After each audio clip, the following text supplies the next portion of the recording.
drones. The drones' innocence to actual people they're trying to target. So we know it. We know so what it is. nuts. There's a guy by the name of Daniel Hale who worked for the government, and he was a whistleblower, and he showed the numbers under Obama were killing 90% the wrong people. And so he released that, and you know what happened? They put his ass in jail. Why? Because he's leaking classified information. Oh. So they put him in jail. And He's then, by the way, in jail now? Yes, he's in jail right now. And the people who actually were doing the drone strikes and killing 90% of the wrong people, they are not in jail.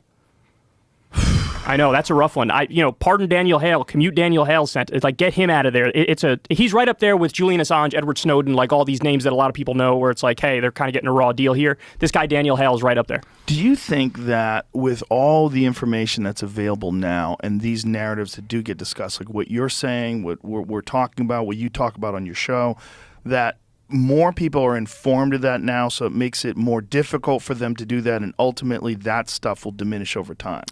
It's just the people with actual power don't give much of a fuck of what I have to say or others like me have to say. But they give a fuck about the American people. If the American people don't vote them in anymore because they're upset about that. Well, this is more what we call the deep state. So CIA, like the people behind the scenes, the Pentagon, the people who are sort of there from administration to administration and they're not dependent on elections. Like these are the people who they throw the book at a guy like that, you know? Because if you leak something that makes them look good, it's fine that you just leak classified information. You leak something that makes them look bad, like Daniel Hale did, and they'll rain holy hell on you. It's very disturbing when you find out these egregious missteps of justice where people get imprisoned for leaking information and discussing information, or the Stephen Dosinger case. Oh, yes, that guy. We've had him on Crystal Kylan Friends. Amazing story. Crazy. Yeah, he basically is like, if you really get down to the bottom line Explain to people what happened. Yeah, so he was imprisoned for basically showing how, I think it was Chevron, one of the big oil companies, flat out poisoned, I think it was Peru.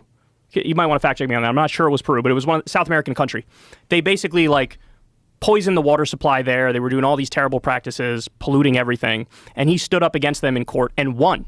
And then basically, the empire struck back and went after him, and he ended up in prison. Yeah. Basically for blowing the whistle on this and getting him out. So here it is. Ecuador. I'm sorry. There you go. Not Peru. So Dosinger, an American attorney known for his legal battles with Chevron, particularly Anguinda versus Texaco Inc. and other cases which he represented over 30,000 farmers and indigenous people who suffered environmental damage and health problems caused by the oil drilling in the Lago Agrio oil field of Ecuador. The Ecuadorian court awarded the plaintiffs $9.5 billion. Yeah.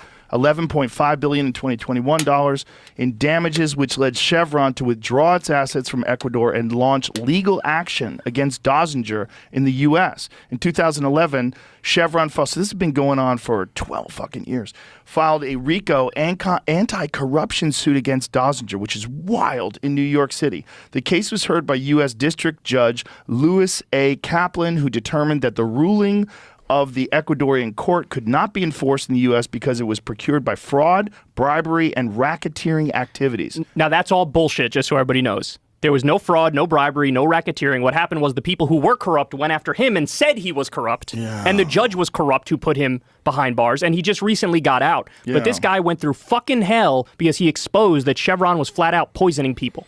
It's crazy. So he was placed under house arrest in 2019 while awaiting trial on charges of criminal contempt of court, which arose during his appeal against Kaplan's RICO decision when he refused to turn over electronic devices he owned to Chevron's forensic experts. In July 2021, U.S. District Judge Loretta Preska found him guilty, and Dosinger was sentenced to 6 months in jail in October 2021. While Dosinger was under house arrest in 2020, 29 Nobel laureates described the actions taken by Chevron against him as judicial harassment. Human rights campaigners called Chevron's actions an example of strategic lawsuit against public participation.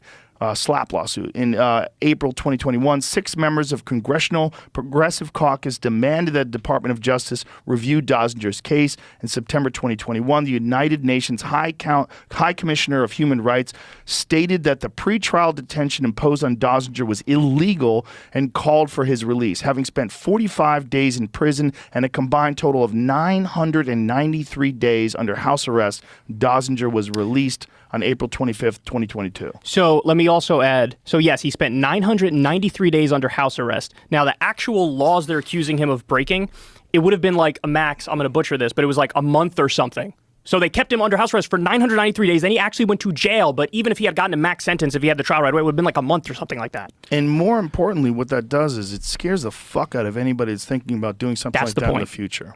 That's exactly the point. The empire will strike back. Yeah. And they do. Especially in a situation like that where there's clear evidence that they polluted that area. Undeniable. Fucking crazy. Look, this is the impact, and this is my big thing. This is the impact of money on politics. Yeah. This is the way our system works. I mean, when you have giant corporations and billionaires pay the politicians in campaign contributions, then when those politicians get in there, they're going to represent the corporations and the billionaires and not the will of the people. I mean, you could look at any public opinion poll and it will tell you some very clear preferences among Democrats, Republicans, among everybody, and we don't get those things into law. The stuff that goes into law is a new tax break or subsidy for a giant corporation or another bailout for Wall Street.